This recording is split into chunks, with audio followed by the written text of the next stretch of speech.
The scriptures really are the richest treasure that we have on this earth. They are so just replete with wisdom and endless in what they can teach us, endless in the depths that we can plumb and draw life from. I mean, really, it's just, I'm never cease to be amazed at how this book can continue to deliver year after year, decade after decade, century after century, and people never exhaust what can be discovered there. It really is so much like the character of God himself, in that, like for centuries and millennia, there are creatures around the throne of God who are continually awakened to the glory and the majesty of the one that they serve. Like day and night, they cry, holy, holy, holy, other than, beyond any description, beyond any conception. This being that we call Father, this being that we call God, is way beyond anything that we can ever begin to conceive. And yet, he is here with us. He is in our hearts. He is in our life. We are connected to him, related to him, and he has given us his words. And I think that this is the secret weapon that we have. It's not necessarily our education or our history, our prowess or our personality.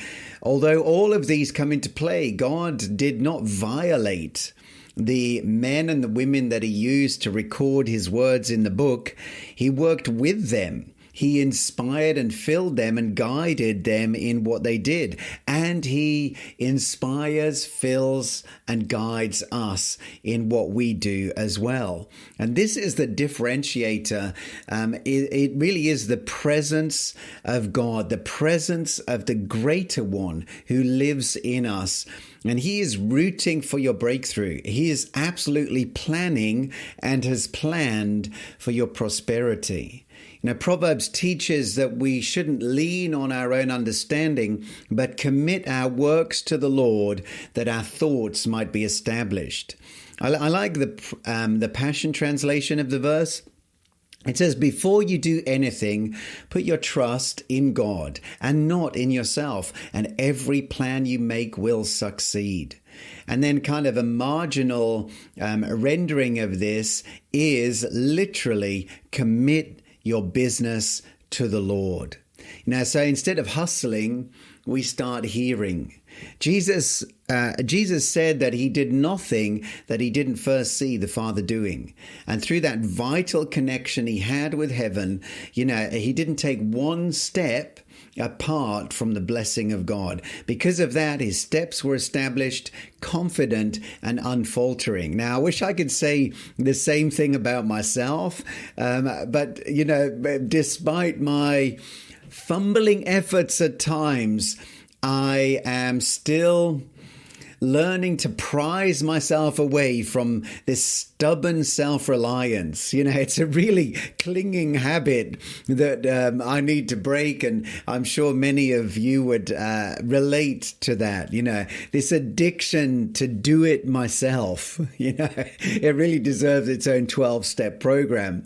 But but at the same time as kind of some of my less successful efforts in that direction, I have been learning to lean more fully on God. And the results of that, leaning on him, leaning on his wisdom and leaning on his direction, are evident in our lives. Say in partnership with Jesus, we've really built a tremendously fulfilling, satisfying lifestyle business from the ground up. And it's really furnished us financially in ways that were previously unheard of for us. And to be honest, if you'd known me back in the day and my aversion to business, you would absolutely recognize that it's totally a miracle of God's grace at work in our lives. And so I think there are two things that committing our business to the Lord means for us. It means, number one, that we recognize that our business ultimately belongs to Him. And number two, that we accept that He is the senior partner and that He is passionately committed to our success. And so from this place of confidence in God's commitment to us, in this place of confidence in God's commitment to you, it becomes a great deal easier to commit to Him. You know, we're not holding on to things in the same way because we trust that His hand, that these things in His hand will be much better administrated than if they are merely in ours. You know, carrying on reading there in Proverbs 16, again from the Passion Translation, verse 20 says, a person who is skilled in business discovers prosperity, which is great news, but the verse isn't complete. It goes on to say, but the one who trusts in God will be blessed beyond belief. There's like over and above. You know, God plans to give you a future and a hope, to prosper everything that you do. And this is intimately tied to your intimacy with Him. You know, that verse from Jeremiah 29:11, very popular verse for some, like that's the promise box one that they reach for.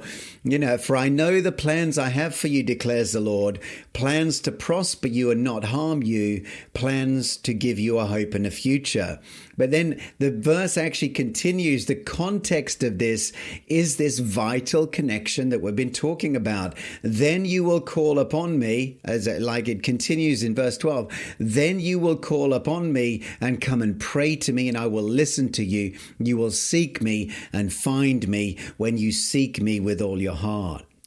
You know, seeking God is not a diversion from our business activities. It is a business activity. You know, He is a great businessman. He is in the business of supplying the entire world. Yeah, He is in the business of raising people up to raise people up. He is in the business of building people. He's in the business of building you.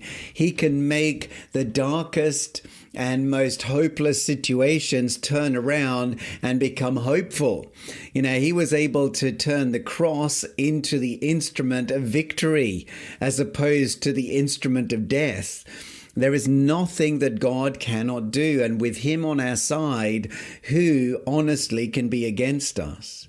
And so spending time in consultation with Him and not, you know, it doesn't slice precious hours from our productivity. It really is the source and the fount of all of our future success. And so spiritual commitment really forms a foundation upon which we can then confidently build our business for many years to come. And thankfully, you know, our Father's activity isn't confined behind church walls. His presence and counsel have been woven in to the very fabric of our lives. I love the Hebrew meaning. I love the Hebrew meanings of this word commit. If you look them up in the kind of theological word book or Strong's, there are a number of different facets to this word commit. And one of them is to wallow. Yeah, to wallow. And I've just got this picture of like wallowing in the wisdom of God. You know, in the same way as you might like climb in a hot tub and sit back and like let the warmth fill your body, yeah, and just relax and just let the concerns of the day drift away. We can wallow in the wisdom of God. It's not something we don't just want to take a quick shower. Yeah. We don't just want to dip our toe. We want to climb in, and we want to fully commit and fully immerse ourselves in the wonder of God's word.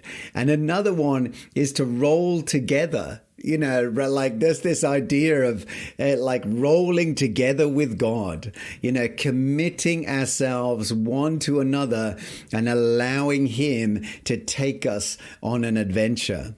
What are your plans for today? What hopes do you hold for your growth and your prosperity? And if like me, you still have like the vestiges of that addiction to do it myself, we want to make sure that we don't get robbed of these beyond belief blessings that the scriptures talk about, as a result of wholehearted commitment to building God's kingdom. Yeah. Building our business, building our lives, building our families in conjunction and in connection and friendship and partnership with the King.